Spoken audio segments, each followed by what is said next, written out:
আমাদের বাংলাদেশি ভাইয়েরা যেখানে থাকেন, প্রবাসে থাকেন আর বাংলাদেশে না, বাইরে গেলে হাতের কাজ শিখা আপনারা ওইখানে যায়, আরব দেশে যান, ইউরোপে যান, যেখানে যান, হাতের কাজ শিখা তারপর আমরা যেন বাইরে যাই। কাতারে ছিলাম তো মানুষ ওইখানেও আরবিটা শেখাটাই ভালো। যদি আপনারা কেউ যান ওইখানে গেলে মানে যথেষ্ট চেষ্টা করবেন যে আরবিটা শেখার জন্য, তাহলে আপনার লিগে অনেকটাই সহজ হয়ে যাবে। হ্যাঁ, কেফা আলেক, আপনার জিজ্ঞেস করলে কেফা আলেক, ইনতে কালাম আনা জেন, মানে আমি ভালো আছি। তো হ্যাঁ, যদি সগল এনতে সগল কুল্লানা সগল, মানে সব জানি।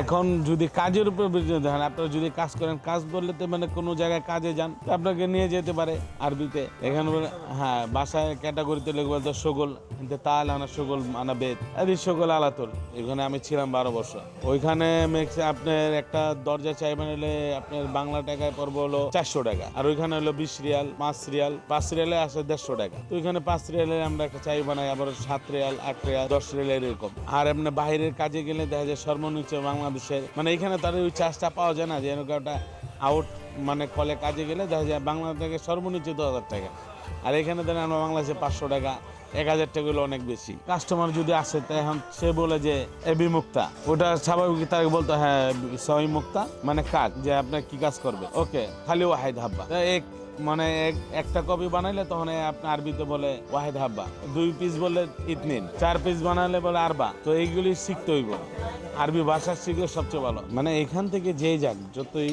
আমাদের বাংলাদেশের ইয়ং জেনারেশন যারা যাক, মানে ওইখানে গেলে তারা হাতের কাজ, যে কোনো টেকনিশিয়ান, যে কোনো কাজ শিখে গেলে সবচেয়ে মনে করি ভালো, বেকার যে না থাকে। আমিও ভাই প্রবাসী থাকি, আমরা চাই আমাদের ভাইয়েরা প্রবাসে যে সুন্দর জীবনযাপন করুক, কিন্তু তারা কাজ শিখে গেলে অনেক বাংলাদেশের ভাইয়েরা দেখি অনেক বেকার, যে কাজ থাকে না। ওইখানে সবই উন্নত মানে, ওইখানে তো আপনার ওইখানে মেশিন সব, আমাদের এইখানে চায়নাটা সব ইটালি ব্র্যান্ডের সিল্কা কোম্পানি। প্রযুক্তিতে বলতে কি আপনার যত মেটেরিয়াল আছে সবই অরিজিনাল ভাবে পাওয়া যায়। তো ওইখান তো অনেক ভালো। তো একটা চাবি বানালে তারা আরবিতে বলতে হয় মুক্তা, আমরা বাংলা ভাষায় বলি চাবি, তারা বলে মুক্তা। তো এরকম। তারপর বাসায় কাজে গেলে কাজ বলে তো সগল। তারপর এখানে আমরা যদি আউট কাজে যাই, তো ওইখানে মনে হয় কাজের থেকে যতটুকু দেখা যায় এইখানে যে কাজটা হয় ওইখানে কাজের ডিমান্ড পাওয়া যায়। মানে সারাদিন যদি থাকে তো একটা মানুষের অ্যামাউন্ট থাকে না, ধরেন 4 দিন থাকলে ম্যাক্সিমাম বাংলাদেশে 40-50 হাজার টাকা কাজ করা যায়।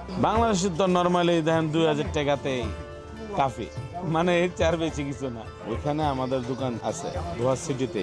তো আমার এখানে তো অভিজ্ঞতা সর্বমোট 25 বছর, এই কাজেই বসে 25 বছর। তো ওইখানেই কাটাচ্ছি 12 বছর। আলহামদুলিল্লাহ ওইখানে ভালো ছিলাম। এখানে আসছি ইনশাআল্লাহ আবার চলে যাবো। তো ওইখানে সবই ভালো, আর আরবিতে তো আলহামদুলিল্লাহ তারা খুবই ভালো। আলহামদুলিল্লাহ নেক্সটও যাওয়ার আশা আছে, যে কাজ ওইখানে কাজ শিখে গেলে সবচেয়ে ভালো।